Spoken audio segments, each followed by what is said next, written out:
entier reconnaissent que tu es Dieu, toi le vrai restaurateur de nos états. Oh Seigneur Jésus, soleil levant, viens régner au milieu de nous. Nous voulons être un peuple qui t'adore. Viens inscrire ton nom dans les annales.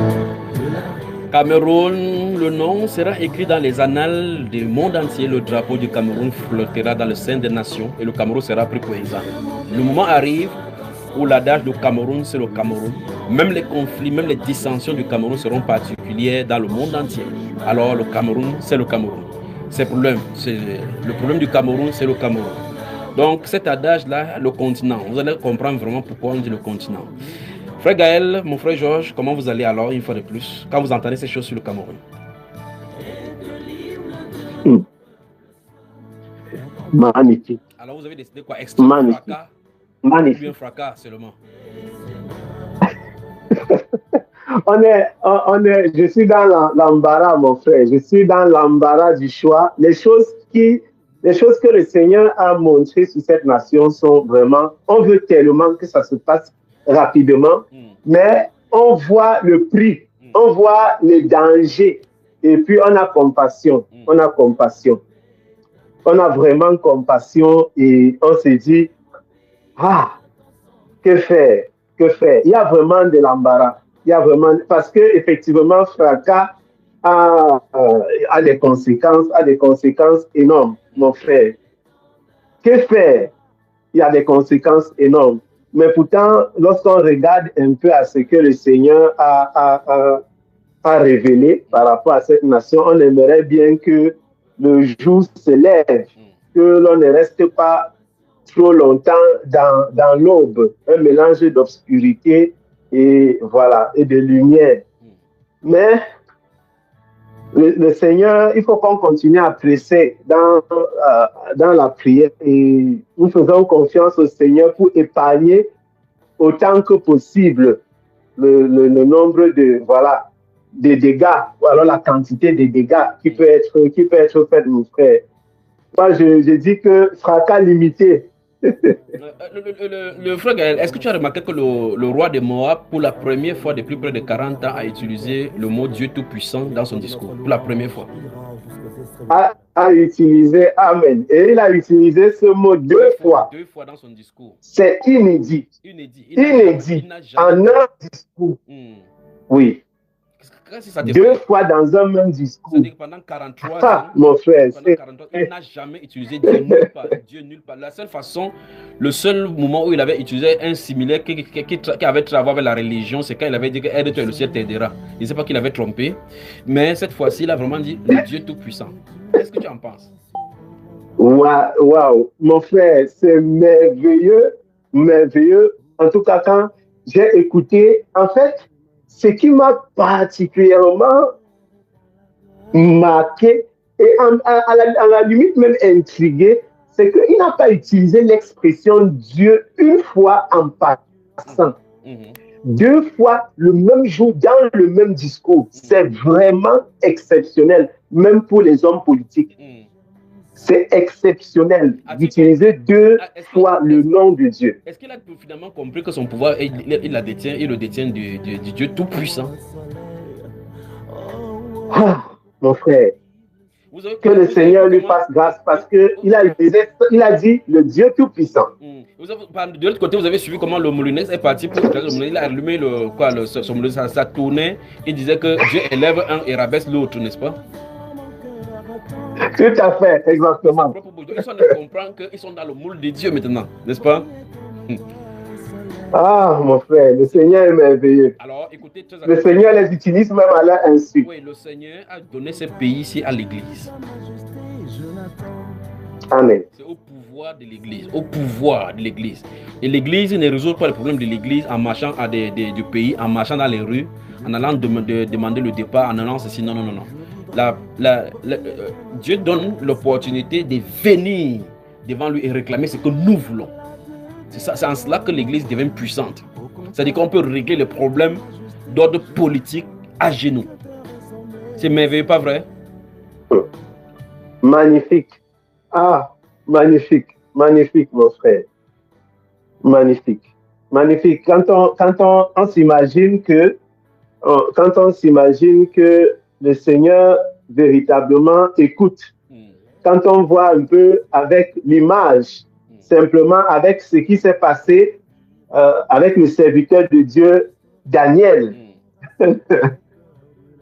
un homme prosterné devant le Seigneur peut impacter toute une nation. C'est quelque chose de formidable. Et à plus forte raison, si l'Église tout entière véritablement se prosterne et soumet la nation au Seigneur et soumet la nation à la volonté du Seigneur, mon frère. C'est pour ça que, et quand on parle, je parle d'église, je parle principalement des prophètes qui sont dans l'église, parce qu'en fin de compte, c'est eux qui ont le pouvoir, parce qu'ils ont les décrets. Les membres de l'église peuvent seulement prier comme on bavard dans la vallée. Mais il y a des gens qui lèvent la main, d'autres personnes qui soutiennent la main levée, pour que la bataille soit gagnée dans la vallée. Amen. C'est ça.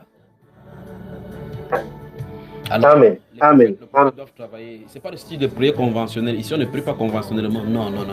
On sort des décrets et ça, ce sont les missiles pour que le gouvernement change en haut. En tout cas, l'arbre est tombé. Que le Seigneur te bénisse, mon frère. Amen. Amen. Soyez abondamment bénis dans le studio. Soyez bénis. Alors, que le Seigneur te bénisse. Où est le frère Georges? Je suis là, mon frère. Je vous écoute.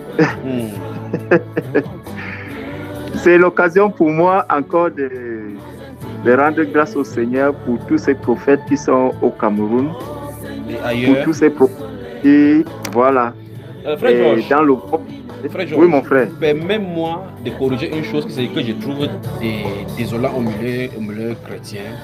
C'est de cette génération-ci. Je ne sais pas si, à moins que nous ne lisons pas la même Bible, lorsque nous parlons de prophètes ici, nous ne parlons pas seulement de prophètes camerounais, parce qu'en fin de compte, les prophètes n'ont pas de nationalité, au sens spirituel du terme. Dieu peut envoyer Jonas en Ninive, alors qu'il n'est pas ninivite. Tu vois? Il peut envoyer, comment il s'appelle? Il peut envoyer Élisée aller oindre le roi d'Assyrie, de Syrie, alors qu'il n'est pas du Damas. Tu vois cela? Il est israélien. Mais aujourd'hui, vous entendez des guerres en milieu chrétien en disant que tu es le prophète du Nigeria, prophétise sur ton pays. Je ne sais pas si ce sont eux qui... C'est un prophète qui dit à un prophète là où il va, la circonscription de ses prophéties. Je ne sais pas si vous comprenez ce que je viens de dire.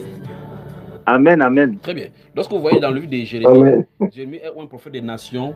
D'autres, enfin, vous pouvez voir comment les prophètes vont partout selon les itinéraires. Comment un prophète peut interdire à l'autre prophète qui ne voit pas les visions sur notre nation, peut-être parce que la prophétie de lui ne vient pas selon son désir. Si c'est Dieu qui ouvre le prophète, c'est lui qui décide ce qu'il va dire, quand il va dire et pour qui il va dire. Point. Je ne sais pas si vous comprenez. Amen. Alors, quand vous remarquez des choses comme ça au milieu chrétien, quelqu'un commence à dire... Bon, quand nous restons ici, par exemple, nous disons par exemple que Donald Trump sera président de la République, enfin, le président de ça. Et si on intente, on va essayer de le broyer par le procès. Et quand ça ne va pas, on va essayer de l'assassinat. Ça, c'est arrivé ou c'est pas arrivé? Point par point.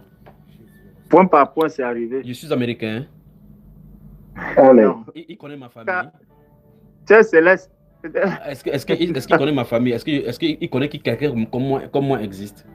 Donc, quand je parle de ces choses, c'est entre les mains des prophètes. Il faut qu'on comprenne que c'est tous les prophètes qui portent le Cameroun à cœur. Parce que quand ces choses vont arriver, les gens même qui étaient au Cameroun vont rentrer ici au Cameroun, dire que c'est eux qui étaient les étendards, les porte-étendards des défenseurs du Cameroun. Alors, ce que je voulais dire, c'est que si quelqu'un porte le Cameroun à cœur, que vous soyez Camerounais ou pas, c'est notre nation. Parce que le but de ces choses, c'est le bien du Seigneur dans le pays. Et quand quelque chose appartient au Seigneur, c'est pour nous. Et vous savez que les gens du Seigneur n'ont pas de nationalité. La patrie céleste, c'est là où Dieu a balancé, que tu sois là comme ça pour pouvoir faire ton temps, ton pèlerinage sur la terre. C'est le lieu de vacances que Dieu t'a envoyé sur la terre faire. Donc ce lieu de vacances ne doit pas être comme notre domicile permanent. Et donc si c'est les mêmes conditions qui sont imposées pour nous, alors notre patrie est céleste. Par conséquent, la nationalité charnelle ne doit pas influer sur notre nationalité spirituelle, sur notre paternité spirituelle. La paternité et la patrie spirituelle priment sur notre paternité charnelle. Nous ne devons pas nous faire des guerres des uns les autres concernant oh tu es Camerounais, prophétise sur le Cameroun, tu es Nigérien, ne prophétise pas sur le Nigeria. C'est ainsi de suite. Ça n'a pas sa place, n'est-ce pas, frère Gaël? Amen, tout à fait, mon frère. C'est le correctif que je voulais amener. S'il y a un Voilà, ministère c'est- qui est mal compris le plus dans les Saintes Écritures, c'est le ministère des prophètes. Mais on va y revenir. On aura le temps de travailler là-dessus. C'est un grand travail sera fait, un grand travail et grand tamis sera fait. Alors, ce soir, qu'est-ce que vous voulez? Je souhaiterais qu'on ouvre l'antenne si celle qui gère la technique se le permet. Si les gens n'ont pas pu donner le témoignage l'autre jour, ils donnent. Et puis par la suite, maintenant, le temps que les gens viennent se connecter, que les gens qui sont en route, en retard, viennent avant qu'on mange. Comme ça, on ne commence pas la nourriture sans que les gens ne soient là, n'est-ce pas? Amen, amen. Amen. Amen. Puisque quelqu'un est là, le frère Georges est là, il peut profiter pour donner son témoignage. Le frère Gaël a dit qu'il n'a pas de Exact. témoignage. Donc, je profite, effectivement. Non, il a des grands témoignages, mon frère. Ah bon? Ok, donc on commence donc les témoignages par vous ici. Alors, Tout à fait. Alors, permets-moi de Donc- saluer les